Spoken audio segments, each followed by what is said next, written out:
How's it going, everybody? How's it going, guys? Getting into these markets again. It's been kind of chaotic, sporadic, back and forth. I want to start doing these videos more frequently. It's education for both you and I as we're trying to get better at these markets together. We saw a little bit of upswing in Ethereum at $4,000. That was absolutely mind-blowing for the majority of us who actually been seeing Ethereum since the infancy. From my end, for a couple years, it was like $129, and now it's at $4,109. It's insane. I actually was watching it as a cusp from $399 all the way to tickered up to $4,000. It's still pretty bullish. When Ethereum goes up, the majority of the market cap for the alts are going to go up, because you could obviously see the one thing that we're actually trying to keep in mind is Bitcoin dominance right now, 43.8%. We always want that percentage to be down, because when Bitcoin dominance is down, that means it's alt season, which we already are right now. I even had named this channel beforehand as alt season, because the fact is the majority of these altcoins are where the majority of these gains are. It's not, I mean, obviously there's a lot of hardcores out there that are actually want to see that narrative, the fact that Bitcoin and Ethereum are it. But we know the majority of the gains are made on these other smaller market caps, because keep in mind, as the majority of you do know this, but some of you that might not, the only way a specific coin X's is dependent on the market cap. Obviously, depending on a multitude of factors, volume, if there's specific news, and those encompassing aspects, right? But it's how the market cap doubles in this percentage that actually is able to actually double your profits, right? For whatever your initial investment in. Like, it would take $478 billion to double Ethereum.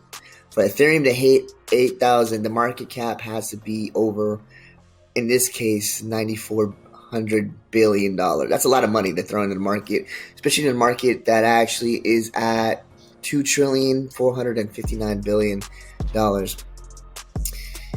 What I'm gonna try to do is, majority, obviously, everybody keeps on saying that there's like a tier, right? I will actually put the tier in the description below as far as how these coins actually enter. People saying it goes from Bitcoin to Ethereum to large market caps to smaller market caps and to some of the micro caps. And I actually think, I don't know, everybody's guessing, right? Everybody doesn't know. Nobody's an expert. Everybody's trying to associate this with something that happened almost 4 years ago. It's 4 years ago, 3.5 years ago to be exact, 2017 in December. And they're trying to equate that aspect of it, but the market's completely different. The times is different. People are getting more tools. Investors are getting more sophisticated. People have more data. There's a lot of different intricacies about this. And I'm noticing a lot of microcaps are already popping up completely. And it's different. We have a lot of more protocols, new actual cryptos that are actually dominating the market. Binance Smart Chain wasn't even in existence at that time. A lot of different, Polkadot didn't have its whole ecosystem involved.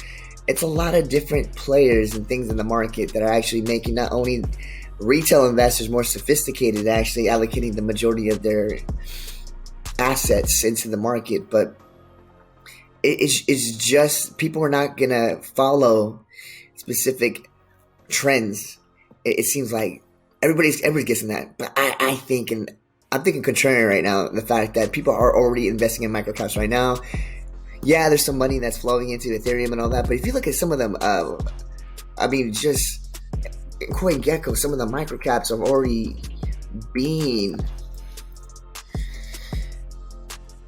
invested into. It's insane. Some of these smaller tier microcaps are already having high volumes of investment right now.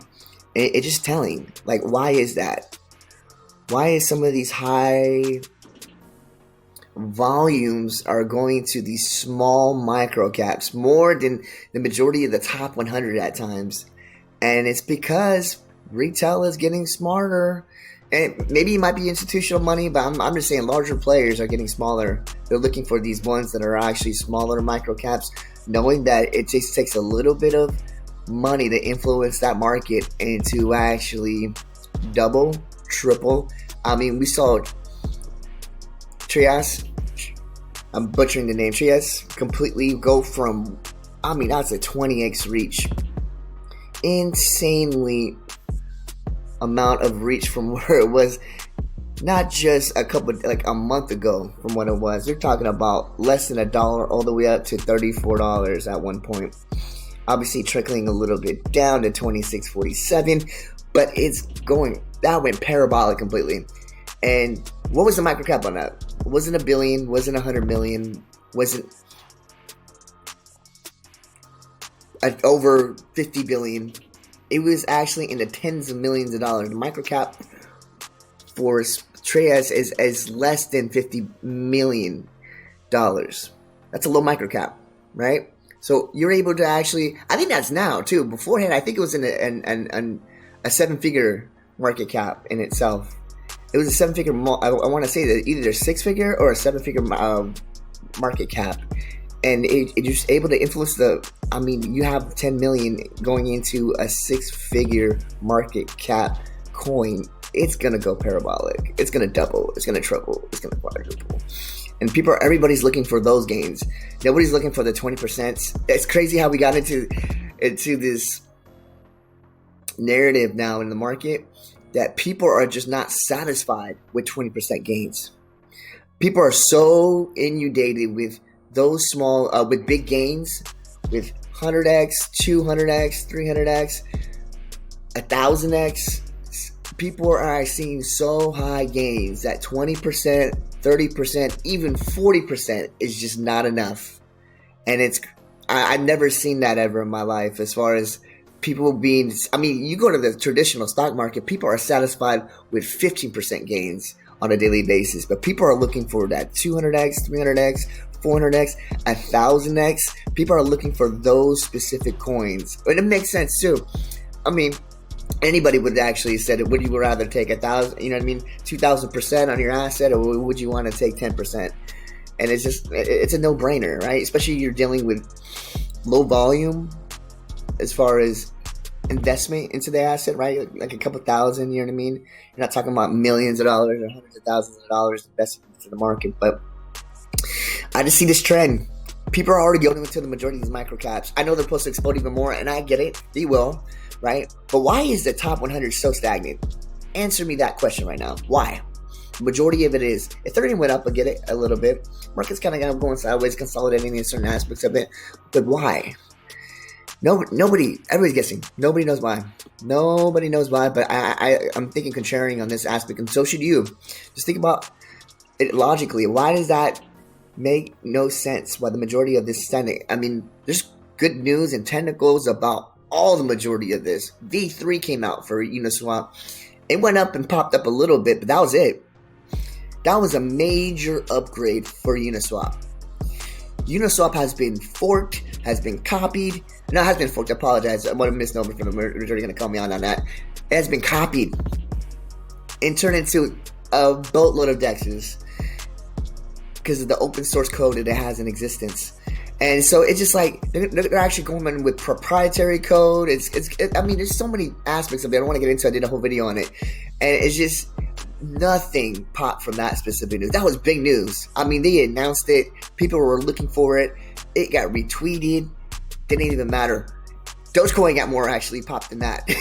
Obviously, the majority of the masses are following with FOMO into Dogecoin. But it kind of tells you that, looking back at that almost better than news, it's just like people want to FOMO into gains.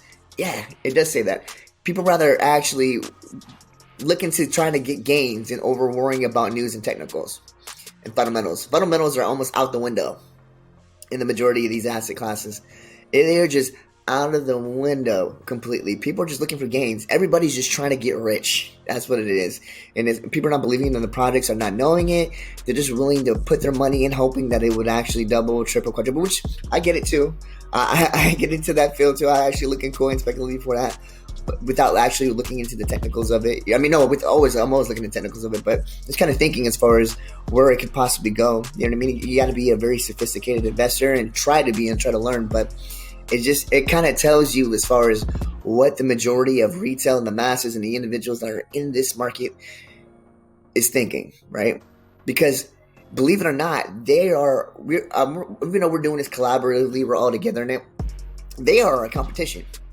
Someone's got to take profits. I talked to somebody the other day, and they were like, man, this market's going to go parabolic. It's just going to go up and up and up and up and up and up and up.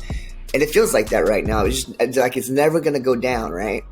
People are putting money in it. People are talking, news is talking about institutional money. Everybody's talking about it.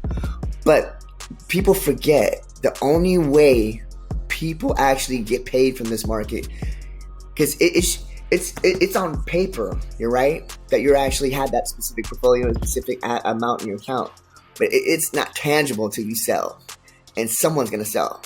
It's a competition with whoever sells first, right? And whoever sells it the most, the quickest, whoever sells it, it's got to come down. It's a absolute in any market, and no matter what it is, someone's got to sell, right? Because there were a lot of paper millionaires in 2017, and they all got wrecked. Every single one of them. So don't let that be you. Markets are doing really good. This is alt season. This is something to be excited about. Do your research. We're going to go into depth into more coins later on this week. Give me some feedback as far as some of the things that you're looking into. Obviously, I love Zilliqa. Zilliqa is a good project. It's just a little stagnant right now. There's other projects that are a little bit better. I got into 1inch a little bit over the weekend, and it did really good. Orchain too. That's another project I want to actually do a deep video on. If you ever actually look into it, really, really good project. Small micro cap. I love it a lot, and it's actually into AI smart contracts, which I think is very cool too as well. Smart contract DeFi is where it's at. Everybody loves Chainlink. Everybody loves that project. But imagine an AI technology. That's the future right there. AI on blockchain. This company is strong. They have a great team. They're actually doing AI specifically for NFTs, deploying a smart contract. I think it's ingenious, using AI to sift as far as to see if there's any specific thing that's actually even remotely close to NFTs, because everybody's developing NFT. You take a picture, you can upload it and turn it into an NFT. People putting houses on NFTs. It's ridiculous what everybody's trying to do. Someone tried to sell their soul and actually turn that into an NFT.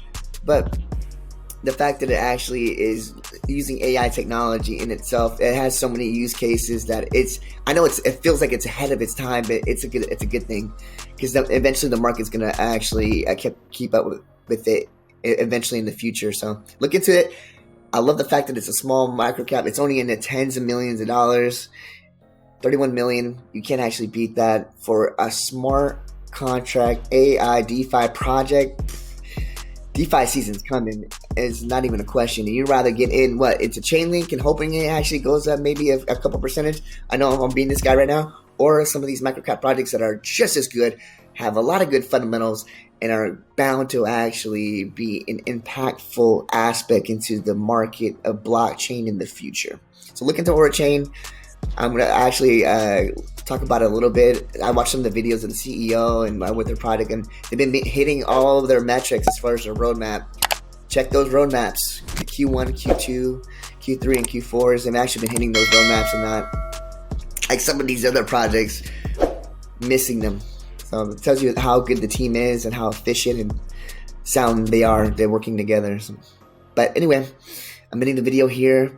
Appreciate you guys. Study that market, and we'll talk to you soon.